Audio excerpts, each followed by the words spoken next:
Mathilde, 37 ans, était responsable administrative dans une PME du secteur industriel. Un poste stable, une paie régulière de 2 300 € net par mois, des collègues sympathiques. Sur le papier, tout allait bien. Mais Mathilde, elle étouffait. Littéralement, les mots qui revenaient sans cesse, chaque dimanche soir, je sentais cette boule au ventre revenir. Cette sensation que je passais à côté de ma vie, que je consacrais mon énergie à faire prospérer les rêves de quelqu'un d'autre. Ce qui a déclenché sa reconversion, un burn-out. 3 semaines d'arrêt maladie qui lui ont permis de prendre du recul. Puis cette question qui l'a hanté, est-ce que je veux vraiment faire ça pendant encore 25 ans?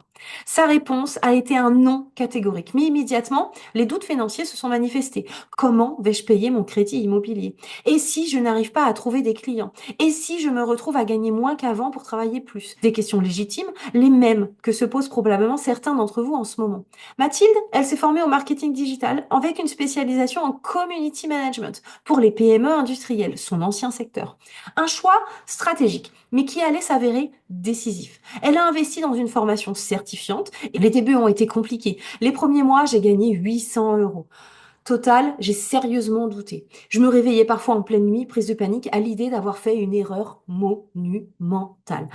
Qu'est-ce qui a changé la donne? Deux décisions cruciales. D'abord, Mathilde, elle a décidé de capitaliser sur son expertise sectorielle. Au lieu de se présenter comme community manager, elle s'est positionnée comme spécialiste de la communication digitale pour l'industrie.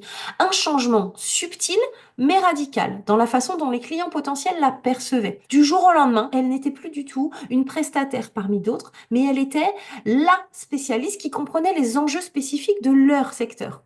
Ensuite, elle a osé augmenter significativement ses tarifs. C'était contre-intuitif, j'avais peu de clients et donc j'avais tendance à vouloir baisser mes prix pour en attirer plus.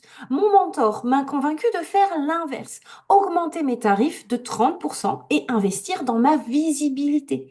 Résultat, un effet psychologique puissant. Ses prospects la percevaient différemment comme une experte premium. Et concrètement, même si elle convertissait moins de prospects en clients, son revenu mensuel a commencé à grimper.